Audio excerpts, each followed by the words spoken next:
Olá e bem-vindos! Hoje a gente tem um material bem curioso para nossa análise, é a transcrição de um sermão do pastor Ailton Santana.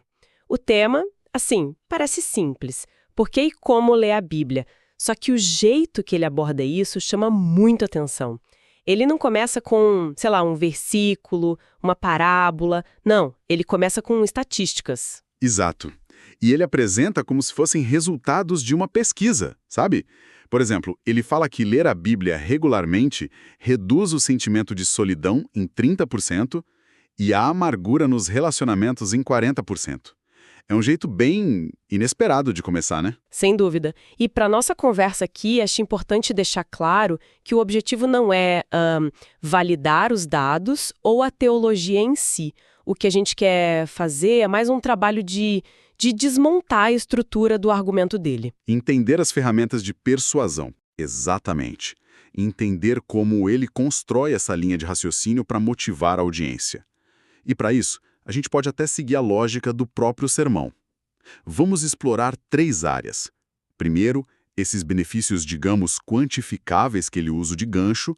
Depois, as razões teológicas que são o coração do argumento. E, por fim, os conselhos práticos que ele dá. Certo. E como ele tenta superar as objeções mais comuns. Ok, então. Vamos desempacotar isso. Começando por essa lista de benefícios que soa quase como um relatório de saúde pública. É uma boa analogia. Além da solidão e da amargura, ele traz outros números muito precisos. Ele fala em redução de 32% em problemas com raiva, 57% menos chance de alcoolismo, 61% menos envolvimento com pornografia, Nossa, problemas com jogos de azar. E do lado positivo, um aumento de 200% na disposição para compartilhar a fé. É muito específico. E o que é fascinante aqui, para mim, é a linguagem. Usar percentuais num contexto espiritual. É uma escolha retórica, assim, muito inteligente. Por quê? Porque empresta uma aura de objetividade, quase científica, a benefícios que são, por natureza, subjetivos, espirituais. A precisão dos números, tipo 32%, não cerca de 1/3, torna as promessas mais concretas, mais tangíveis para quem está ouvindo, sabe? Entendi a tática, mas isso não corre o risco de sair pela culatra? Como assim? Para um ouvinte um pouco mais cético, apresentar números tão específicos, sem citar uma fonte, sem dizer, olha, segundo a pesquisa tal, isso não poderia, na verdade, diminuir a credibilidade do argumento todo? Essa é uma observação excelente. Para uma audiência externa, sim, com certeza, a falta de uma fonte seria um grande sinal de alerta. Certo. Mas dentro do contexto de um sermão, para uma comunidade que já compartilha de uma base de confiança com o orador, o efeito é outro. A autoridade não vem de uma fonte externa, mas da própria posição dele como pastor. Ali os números não servem para provar um ponto academicamente, mas para ilustrar uma verdade espiritual de uma forma que fique na cabeça. Memorável. Exato. O objetivo não é o rigor, é o impacto. Ele está usando a linguagem da ciência para reforçar uma convicção da fé. Certo. Então ele fisga a audiência com esses números que soam quase como um estudo clínico. Mas depois de apresentar o quê, os benefícios, ele precisa justificar o porquê com uma base mais sólida, né? Como ele conecta esses resultados práticos com a teologia por trás da leitura. Exatamente. É aí que ele entra no núcleo do sermão e apresenta 4 razões fundamentais. A primeira é que a Bíblia serve para correção e ensino. Ok. A base para isso é a passagem de 2 Timóteo 3,16, que diz que a Escritura é útil para ensinar, repreender, corrigir e instruir. A ideia que ele desenvolve é que a Bíblia funciona como um manual de instruções tão completo que em certas questões a resposta já está dada. Mas, peraí, essa ideia de que não se deve orar sobre certas coisas porque a resposta já está na Bíblia, isso não parece um pouco contraintuitivo? A oração não é sobre o diálogo, mesmo quando a resposta parece óbvia? Você tocou no ponto nevrálgico da argumentação dele. Do ponto de vista que ele apresenta, não é que a oração seja desnecessária, mas que ela seria mal utilizada para questionar algo que Deus já estabeleceu como regra. Ah, entendi. O exemplo que ele dá é o de alguém orando para saber se pode se associar com uma pessoa de má índole. Para ele, isso seria como um funcionário perguntar ao chefe se pode ignorar uma regra clara da empresa. A resposta já está no manual, entende? Sim, sim. A correção aqui não é vista como uma punição, mas como um realinhamento. Ele usa a analogia de uma cadeira fora do lugar. Corrigir é só colocar de volta. A palavra não só aponta o erro, mas também mostra o lugar certo. Entendi a lógica. E a segunda razão que ele apresenta? A segunda razão é que a leitura da Bíblia traz vida.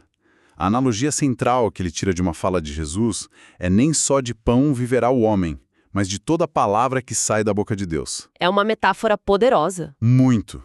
E direta, o que a comida é para a sobrevivência do corpo, a palavra de Deus é para a sobrevivência da alma. A ausência dela, portanto, levaria a uma morte espiritual. E ele ilustra isso de alguma forma, para não ficar só na teoria. Sim, e de uma maneira muito eficaz, eu diria. Ele evoca uma imagem nostálgica dos crentes de antigamente. Ah, sim, eu vi essa parte. Ele descreve como eles carregavam suas Bíblias para todo lado, Bíblias visivelmente gastas, surradas, ele usa essa palavra, com as capas danificadas pelo suor e pelo uso. Isso cria um contraste, né? Com o hoje, com a Bíblia no celular. Exatamente.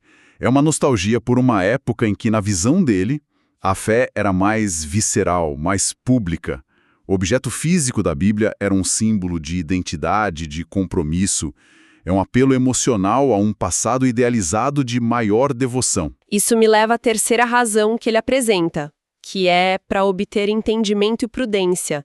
A ideia de que a leitura leva a uma sabedoria mais profunda, a um discernimento, para navegar a vida. E é nesse ponto que o sermão faz uma advertência muito curiosa contra o que ele mesmo chama de superstição evangélica. Certo. Ele usa um exemplo que parece ser conhecido na comunidade.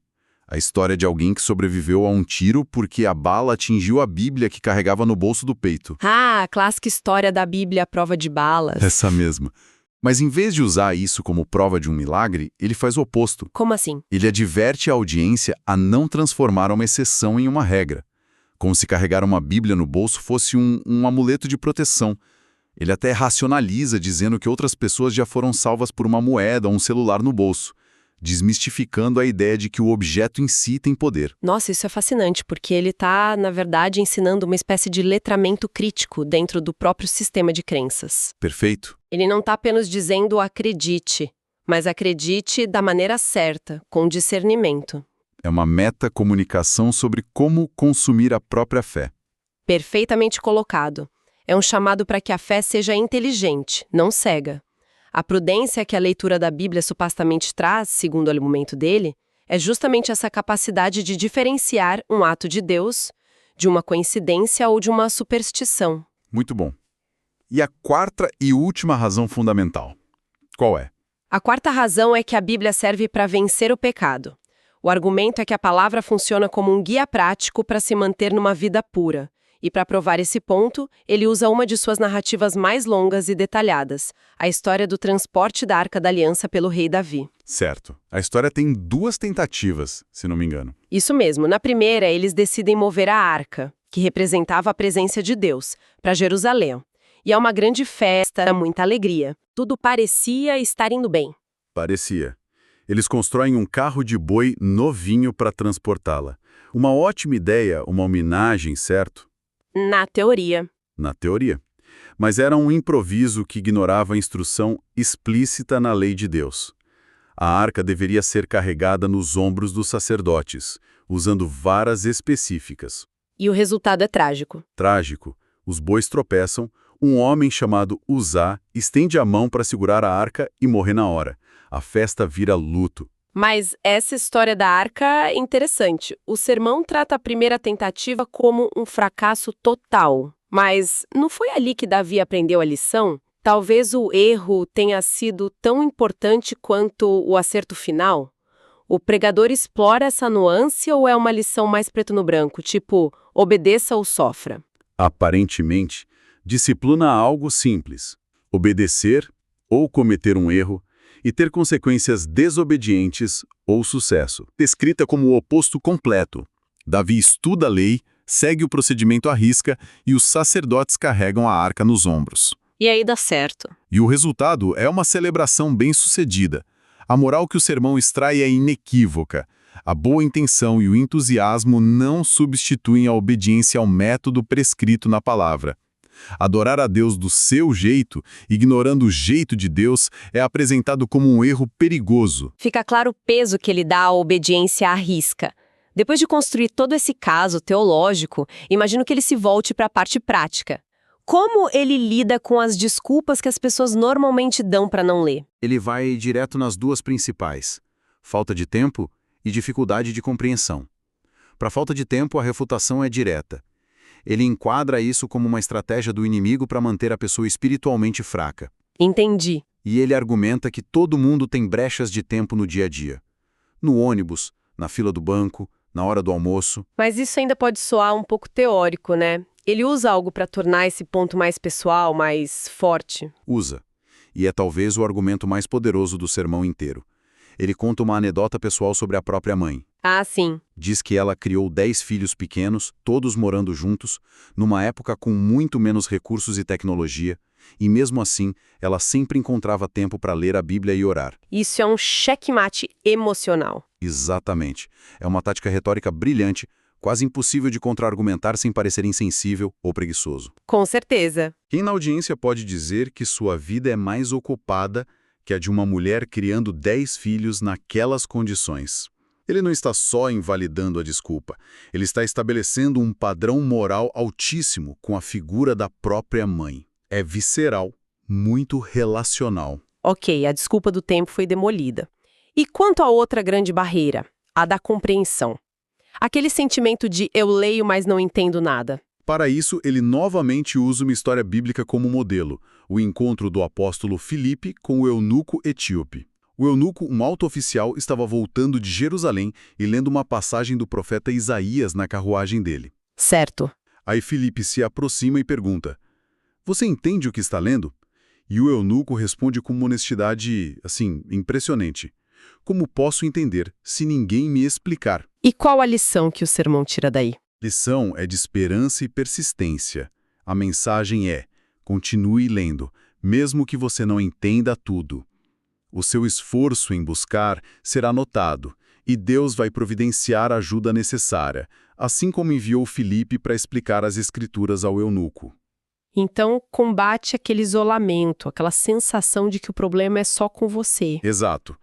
É uma promessa de que não se está sozinho no processo de aprendizado e que ajuda virá, seja de forma sobrenatural ou através de outra pessoa na comunidade. E além dessas histórias, dessas narrativas, ele oferece ferramentas mais concretas, mais práticas. Sim, ele encerra essa parte com uma espécie de caixa de ferramentas.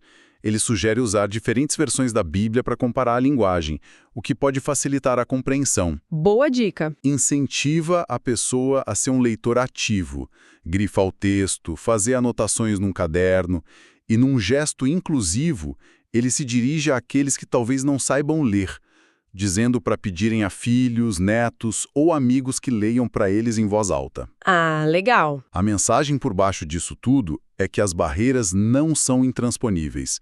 Existem múltiplos caminhos para acessar o conhecimento. Então, esse nosso mergulho no material mostra uma perspectiva onde a leitura da Bíblia é enquadrada não apenas como um ato devocional, sabe? Mas como uma estratégia ativa e prática para a vida, com benefícios mensuráveis, um guia moral e uma fonte de força espiritual. Ele realmente constrói um caso bem completo. É um exemplo muito eficaz de retórica persuasiva. Ele cobre todas as bases.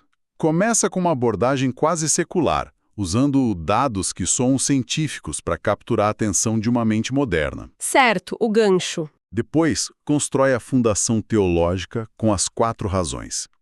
Em seguida, apela para a emoção com narrativas poderosas, como a história de Davi e a da própria mãe, que criam conexões pessoais.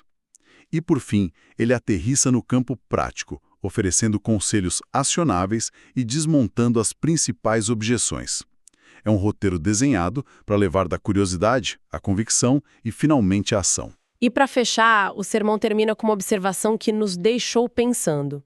Ele menciona rapidamente que existem diferentes tipos de doutrinas: a de Deus, a dos homens e a de demônios. E o mais intrigante é que ele afirma que a Bíblia pode ser usada por todos eles. Exato.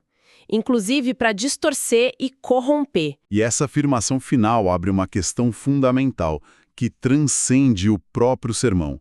Se o texto, que ao longo de toda a pregação foi apresentado como a fonte da verdade, da pureza, pode ser ele mesmo instrumentalizado para fins tão distintos e até opostos, o que isso nos diz sobre o ato de ler em si?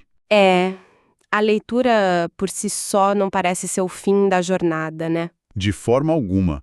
Isso nos força a refletir sobre o papel absolutamente crítico da interpretação, do contexto e do discernimento na busca por qualquer tipo de conhecimento, seja ele sagrado ou secular.